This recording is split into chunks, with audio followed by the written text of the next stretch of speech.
কিরে ওখানে দাঁড়া আছো কি জানো তুমি মুরগির কুটির দিক তাকায়। তুমি এখন বেশি কোনো কথাই কবে না, তুমি চলে যাও তো, আমার ভালো লাগছে না, মন টুন ভালো নাই কো আমার। তুমি হয়ে দাঁড়া আছো কি জানো, হয়েছে কি তোমার কত? আজ 5-6 দিন হয়ে গেল একভাবে কোনো হাঁস ডিম দিচ্ছে না কো। হাঁস থাকে যদি আমার ডিম কিনা খাওয়া লাগে, সেই হাঁস আমি রাখবো না কো, হাঁস আমি বেচা দিব।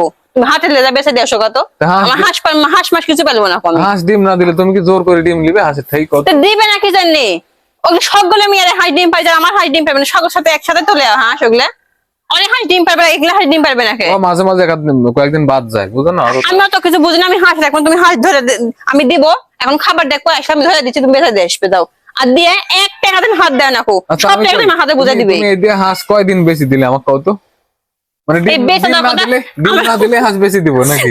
তুমি শোনো, এই হাঁস বেচে দেওয়ার কথা শুনে না, হাঁস ডিম দেয়, ওই জন্য যখনই খাবার আসবে তখনই কব হাঁস বেচে দিব, হাঁস বেচে দিব। সেটা হচ্ছে জানো, সকালে খাতে দিছো হাঁসে? তো দিন তোরই ভাত দে গুঁড়া দে মাখা দিছে, খাই চলে গেছে। একটু পর আসবে, আজানে রাখ দিয়ে আসবে আবার খাবার। এই কুটা মুটা সব ভিজে গেছে, একটু ছাই দিত। এই বাবরসানা লাগার দিন এরকম একটা অবস্থা হয় কুটির মধ্যে। দেখো একটু ছাই লাগছে তো ডালিট করে ছাই দিত।